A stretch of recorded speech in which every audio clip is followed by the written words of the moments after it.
Assalamualaikum warahmatullahi wabarakatuh. Alhamdulillahirabbil alamin wa bihi nasta'in ala umur dunia wad din.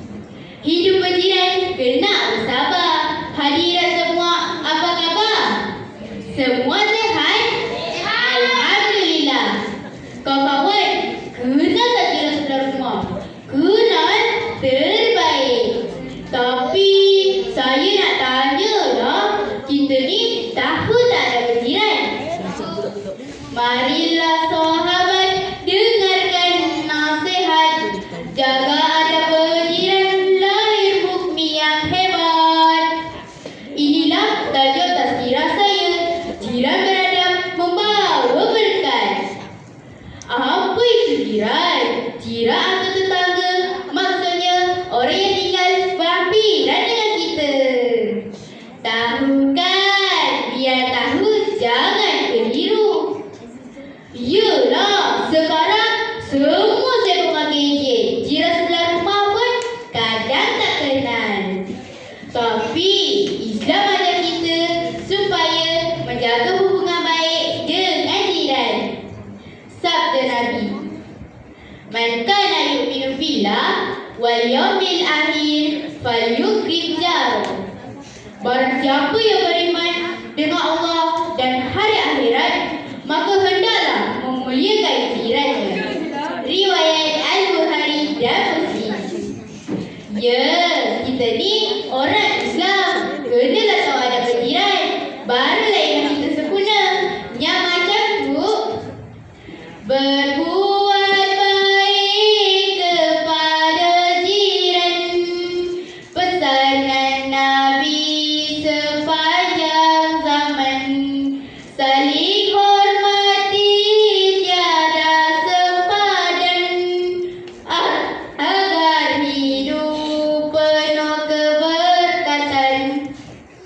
Contohnya Nabi kita, baginda berbuat baik kepada jiran, walaupun jiran itu berbangsa Yahudi. Berkata pepatah, jiran sepakat membawa berkat. Jiran tetangga wajib hormati, jangan sekali kita sakiti. Tolong menolong amalan murni, ziarah menziarah jangan lupai. Alah, siapa yang pakai kereta depan rumah kita ni? Itu salah satu punca hubungan antara jiran menjadi keruh. Jom saya kongsikan 3 adab berjiran. Pertama, setiap kali jumpa jiran, bagi salam, senyum. Jangan bawa buku masak macam juga, biar buku manis macam kita IG. Kedua, sedia membantu. Jangan buat sibuk scroll TikTok bila jiran perlukan pertolongan. Ingat, tamu yang memberi lebih baik daripada tamu yang menerima.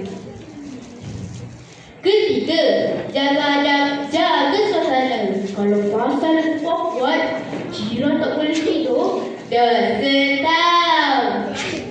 Sabda Nabi, barang siapa yang beriman dengan Allah dan hari akhirat, maka janganlah dia menyakiti jirannya.